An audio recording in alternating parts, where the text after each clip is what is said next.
all, I'm Jade Leanne Rose and welcome back to my YouTube channel. I know you can only see 4 shelves total and 2 of them are empty. These look pretty different than the last video where I showed you my bookshelf. That is because I have started preparing them for the upcoming move. So this shelf on my left is full of books that I have read, and then this one above has books that I haven't read. It's got my current physical TBR on it. And then down these 2 shelves that you can't see are the books that I'm going to be talking about in the video today. So in today's video, I wanted to discuss popular BookTok books and if I think that they are worth the read. I have quite a few stacked up on these bottom 2 shelves here. Let me quickly count. I've got 39 books that I'm going to be letting you know my thoughts on. Some are like just this author in general or this whole series I will be discussing. I will not be going into crazy detail on all of them. Also, I look a bit different because I've left my hair natural and I don't know how to care for my natural hair. So if anyone knows what to do with this kind of hair, please tell me. I need help. Help me! Help me! Anyway, also I just want to say before I get into it, I understand that reading and opinions of books are completely subjective. These are just my opinions and you might love the books that I hated, but I'm going to tell you my thoughts on them anyway. Let's jump into would I recommend these popular BookTok books. I would absolutely recommend Emily Henry's book. I saw what was coming from the first page. That's another one of my favourite romances. You cannot go into it expecting a romance. It got me back into reading and now. So I'm going to start with some fantasy type books. Funny by Mona Awad. Straight up, no. I think that this book was overhyped. I can see why people would like it. This is probably just not the read for me. Probably just not my personal taste. I had higher hopes and I feel like I was kind of led into this blindly. The preconceived notions that I had going into it were not what the book was at all. I expected to like it because I like the idea of witchy things. Don't even know how to word it. It was really surreal, which I think is the point, but I didn't know that. I'm not going to get rid of it. Maybe I should. This one was just a bit odd, which I know it was supposed to be, but it's not the kind of odd that I enjoy. Legends and Lattes by Travis Baldry. Yes, I would absolutely recommend to read this book. First cozy fantasy I read, and it is really, really cute. You've got your main character who is an orc, and then you've got someone that she meets along the way who is, I've forgotten what species is called. It was really, really cute. I discovered reading this that I love cozy fantasy. If you don't like cozy fantasy, if you prefer a more high stakes fantasy, then you wouldn't like a book like this. I love being in a fantasy world, but like it feels like a hug. I love cozy fantasy. Before the Coffee Gets Cold by Toshikazu Kawaguchi. So this one is a series. I have read all 5 that are released. I believe there is a 6th one coming out, but I don't think it's been released in English yet. This is a maybe for me. It's a series where people get to go into the past. The question of the whole series is if you could go back, who would you want to see or who would you want to meet? But there are multiple rules, like you have to finish the coffee before it goes cold or you won't be able to return to the present. It's more of a character study. Each book has 4 parts and each part is a different person that's going back into the past. First one of the series that I read, I just found it a bit repetitive because they keep restating the rules, but going further into the series, I understand why. Later books in the series made me like the whole series more. They're all quite short books and they're easy to follow along with. They feel slower paced to me. I didn't like these books very much at first, but I do more now. It's almost like I've grown into them as I've been reading the series. A Court of Thorns and Roses. Yes, shocker. I know how popular this one is online and I do think that there's a reason for the hype. I definitely still have a lot more fantasy to read. Who knows, maybe in the future I will think differently. I see a lot of people that are like, oh, it's the most basic fantasy. Maybe that is the case, but I really enjoy this series. My favorite books are A Court of Mist and Fury and A Court of Silver Flames. Those ones are my favorite in the series, but I would recommend this series. And I'm sorry to be another person that's gonna say that to you, but also I would be shocked if you haven't read this series yet and you're on BookTok. Shatter Me. This is another maybe. It's a YA dystopian novel. If that's your kind of groove, then absolutely. Haven't read the rest of the series. This is the only one in the series that I've read. I need to get back into this series. About Juliet, whose touch is lethal. Like if she touches someone, it's game over for them, which I found really interesting. And growing up in high school and stuff, the kind of books that I loved were like the Divergent series and stuff. Like I love a dystopian novel, like a dystopian fantasy. This one is a very long series though, is where my maybe comes from. It depends how you feel about signing up for, I think including the novellas, an 11 book series. Powerless by Lauren Roberts. This one's tough for me. I'm gonna say yes, but I think that it was the best in the series. This book set up for an amazing series, but I do feel like the later books could have been executed slightly better, set the bar so high with her debut novel, and then the next 2 were very, very different. I would still recommend the whole series, but Powerless was my favorite in the series. It's a YA, romantasy, closed door, there's no spice, high stakes, taking inspiration from The Hunger Games. Fourth Wing by Rebecca Yarros. Yes. Nice. Similar a little bit to Powerless, so far of the books that have been released in the Imperium series, I do think that Fourth Wing is the almighty. This is what got me back into fantasy, and I would absolutely recommend the Imperium series, specifically Fourth Wing. Hola. What? Oh, the jelly. Take it. I just brushed my teeth. What flavour is it? Good enough. Sorry about that interruption. Next, let's talk about some romance books. The Spanish Love Deception. Yes, I really enjoyed this one. I like a slow burn. If you don't like a slow burn and a longer romance, then no. It's like a fake dating, slow burn. Really liked this one. And I need to read The American Roommate Experiment, I believe is the other one. I really liked it.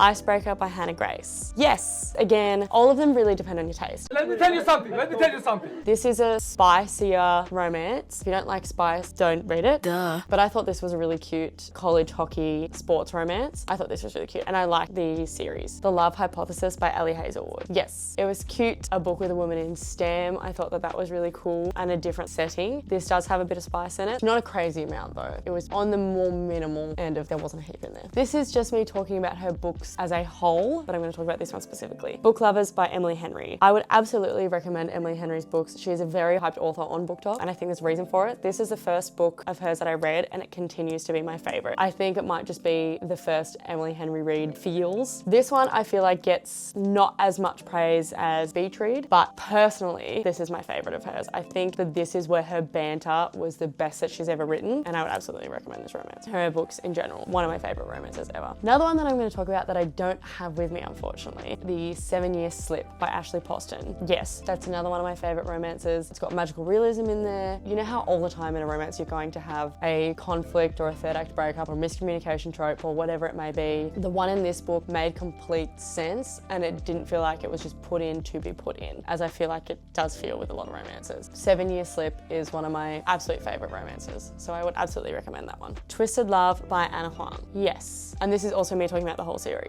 This one is a spicier romance. This one isn't my favorite in the series. My favorite is probably Twisted Games. This series is about a group of 4 girlfriends, and each book follows a different friend. I really like this. I want to read some more of Anna Huang's stuff. If you don't like spice, don't. When I think of a romance book, that's when my brain goes to books like that, of like spicier. The Heartstopper series. This one is a graphic novel, and it's a queer romance. It shows lots of different dynamics and different kinds of queer relationships, and I love this series. If you're homophobic, don't read it, but also get off my channel. Don't joke about that. I'm not joking, bitch.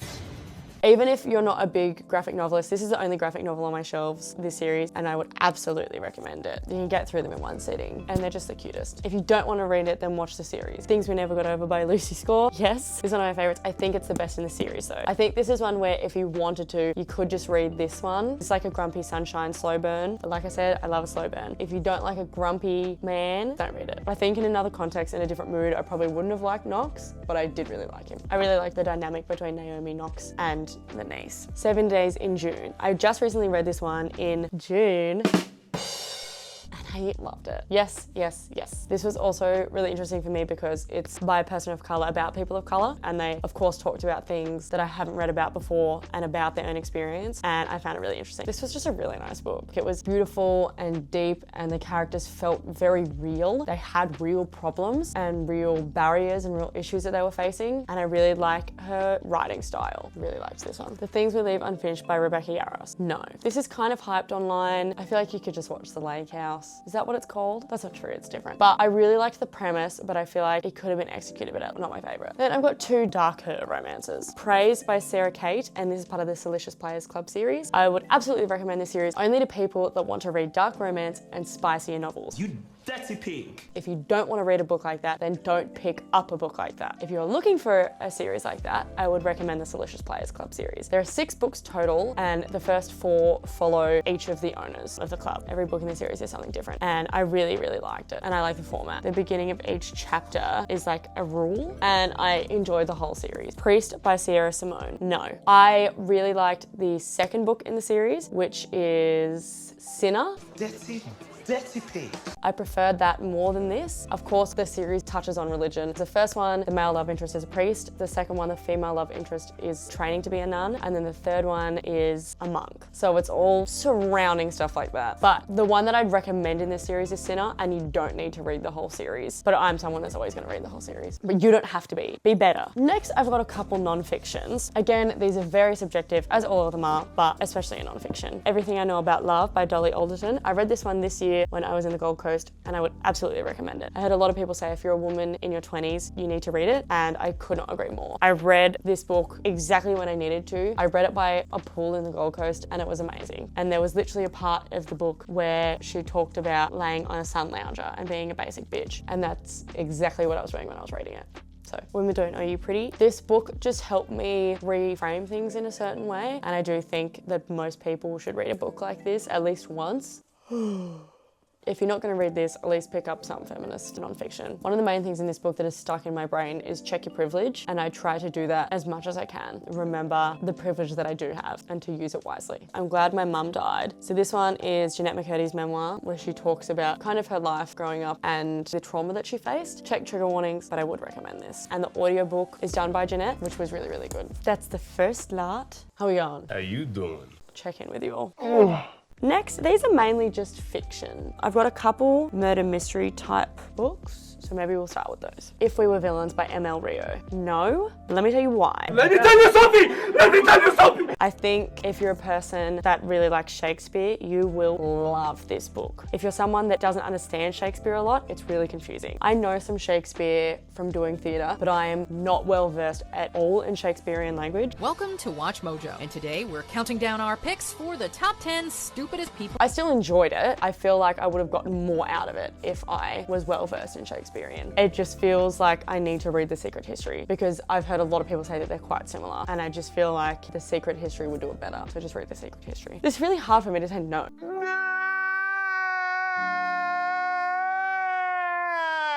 We Were Liars by E. Lockhart. No. I enjoyed it, don't get me wrong, but in my opinion, the trope of the whole book is a big no-no. I did English writing in college and I've done writing courses. I was told to not write stuff with that trope because it's really basic and it's like the easiest way to write something that's gonna shock your audience. So I don't. In a way, it's cheap writing. I am under the water. Please help me. But I actually did enjoy it. A Good Girl's Guide to Murder. This is me discussing the whole series. Yes, I would recommend this series. It is a YA, but I think Holly Jackson is really, really good at pushing the line with YA a little bit, not being inappropriate, but it feels like an older YA. So I would recommend this entire series. Specifically, last book, As Good as Dead. It was my favorite in the series, but you do need to read the whole series. Verity by Colleen Hoover. No. What?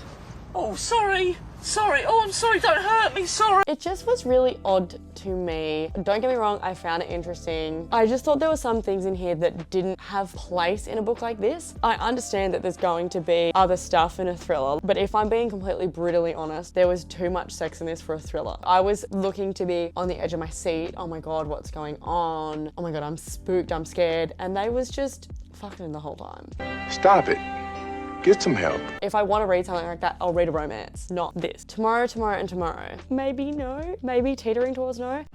Damn! Which I hate to say. I would like to reread it at some point because I think I would enjoy it more on a reread. It has been so overhyped in my opinion. I do understand why people would enjoy it. I just found it really slow paced. It's a maybe. Reading gets subjective.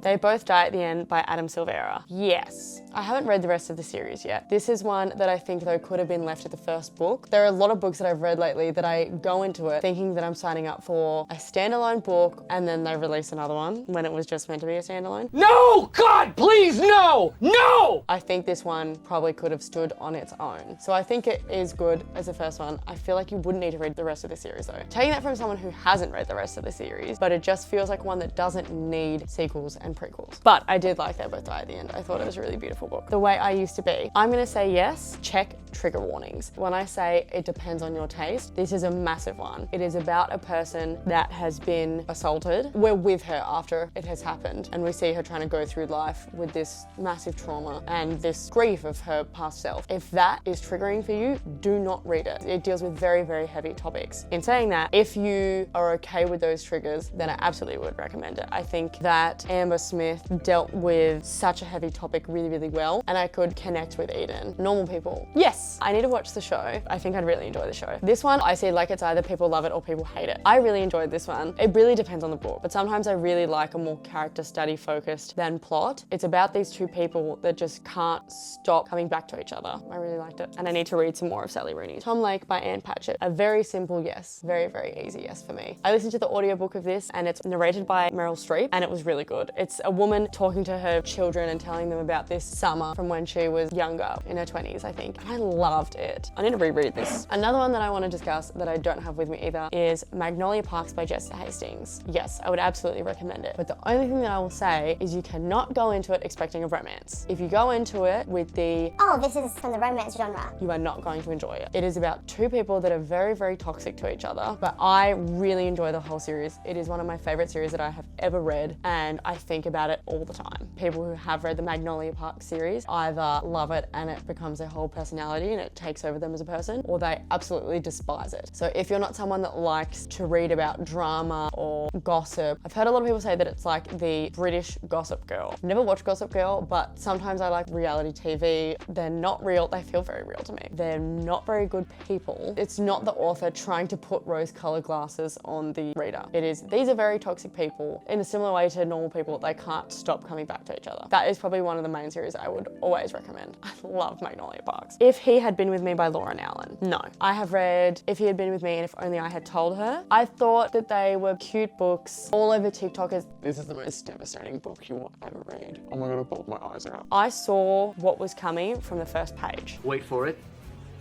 Here it comes. Almost there. So, signing up for a book that's going to emotionally wreck me, then that's what I expect and that's what I want from it, and it just didn't. There's better out there. There's better books that have made me cry. My Year of Rest and Relaxation by Tessa Moshfegh. No. It was just odd, eh? I get that it's supposed to be. It's about a woman that takes drugs and sleeps for a whole year. because her life's so hard. I wanted to slap her, like shake her around and be like, shut up. No. The Song of Achilles by Madeline Miller. Maybe. I thought this was beautiful. The prose is really beautiful. I have also just recently read Circe. I love the way that she writes, and she writes in almost a lyrical manner. But I do think I would have enjoyed it if I had a better knowledge of Greek mythology. I want to read The Secret History. I am so interested in Greek mythology, so I want to learn more about it. You definitely don't need to have a deep understanding of Greek mythology to read it and enjoy it. I think I'd enjoy it more on a reread just because my tastes have changed. The Seven Husbands of Evelyn Hugo by Taylor Jenkins Reid. Oh my God! Wow! There's also me discussing the whole Hollywood series. Yes, this is one of my favorite books on my shelves. It's very heavily annotated and I love how Taylor Jenkins Reid writes. She plays so much with different formats. This one is, some chapters are written in the interview when Monique is interviewing her, and then it goes into a chapter where it's like we go back in time with Evelyn. I need to reread this. This is one of my favorite books I've ever read, and I can't believe I haven't reread it yet. I would recommend the whole series. All of the books in the Hollywood series are about characters and relationships and the different kinds of people. I don't even know how to word it, but you should read it. I love that book. It Ends With Us by Colleen Hoover. This is the most heavily annotated book I own. Oh my God, what is that? Oh my God, what is that? What I will give this book is it got me back into reading, and now I'm surrounded by books. Do not go into it expecting a romance. The main thing that I dislike about this book and the movie that was made from the book is it is being marketed as a romance. It is not. It is a heavily triggering book about domestic violence. It is not a romance, and that's why I'm going to say no. This was an emotional read for me, and I think it would be for anyone who can relate to it, but I'm not going to openly recommend it purely because of the way that this book has been marketed. I think it is very inappropriate, and it's not a romance.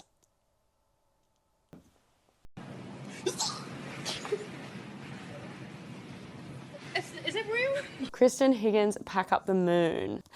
Yeah. This is another one that I need to reread. This one is very emotional as well. It's about I I forgot that I've got makeup on and I just fully rubbed my eyes. This is a book about a widower. His wife left him letters, I think a letter to read every month for a year to help him in his grief journey and kind of giving him steps to, you need to get out of the house and you need to go get groceries and you need to feed yourself. Again, this is a very heavy book. So if that's not the kind of thing that you can handle or that you would like to read, don't. I loved it and I thought that it was really beautiful. Girl in Pieces by Kathleen Glasgow. No.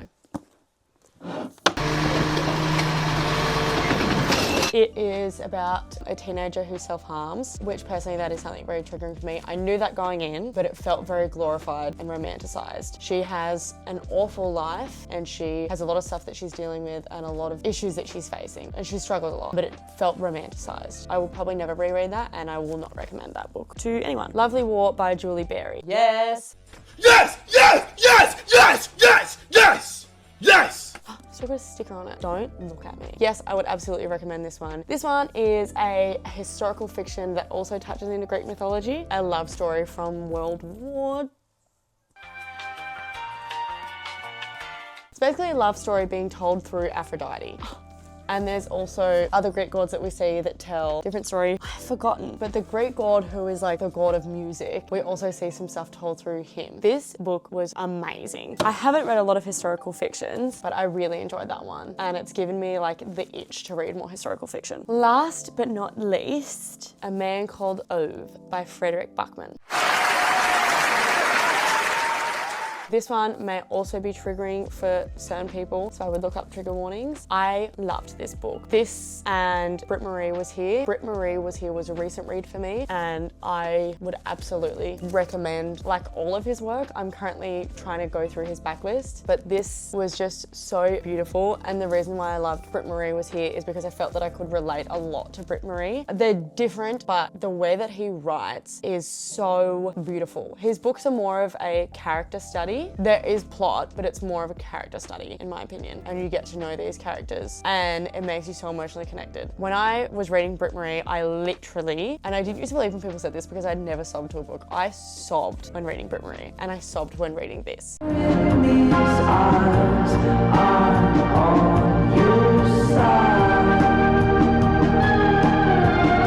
It's really beautiful. I love all his stuff. I would basically recommend anything that Frederick Buckman has touched. To see the world in your hands. Now look at you.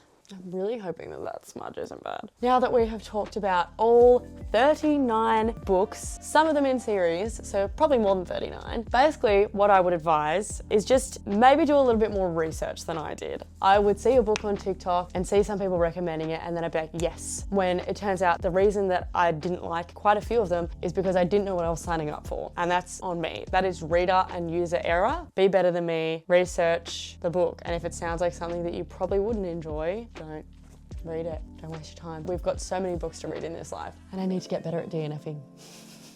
The next video is gonna look a lot different again. Thank you guys so much for watching and I'll see you in the next one.